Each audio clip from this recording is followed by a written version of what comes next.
জয়পুরহাটে ভেজাল কীটনাশকের ছড়াছড়ি তৈরি হচ্ছে নামে বেনামে গড়ে ওঠা বিভিন্ন কারখানায়। এতে করে কৃষক প্রতারিত হয়ে ক্ষতির সম্মুখীন হচ্ছে। অবশ্য অভিযান জোরদারের আশ্বাস দিয়েছে কৃষি বিভাগ।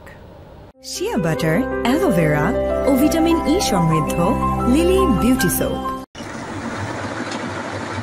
জয়পুরহাট বিসিক এলাকার বাইরে কীটনাশকের কারখানা। বাইরে থেকে দরজা তালাবদ্ধ রেখে ভেতরে তৈরি হচ্ছিল ভেজাল ঔষধ। কৃষি বিভাগ সেখানে অভিযান চালিয়ে কারখানাটি সিলগালা করে দেয়।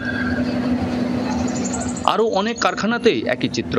বিভিন্ন বাজারে ডিলারদের দোকানে গিয়েও এর সত্যতা মিলেছে। বড় বড় কোম্পানি আছে, বিসিকে তাদের জড়ান এগুলা সঠিক কিনা তাহলে কৃষি কর্মকর্তারা আমাদের বুঝে দিলে সবচেয়ে ভালো হতো আর কি।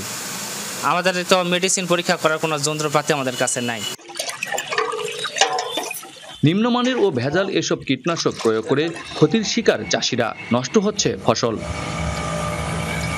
আমরা দোকানদারের যে ওষুধ নিবে যাই, আমরা ওষুধটা এখন সঠিক পাই না অসঠিক পাই আমরা তো জানি না। আমার ওষুধটা নিয়ে কৃষি ধানা যায়, ধানের ফসলে দেই, ফসল মাঝরা কাজ করে না আমরা বুঝি না। সব জিনিসের দাম বাড়তে, একটি ওষুধ নেওয়ার জন্য গেলে 1000-1200 টাকা চায়।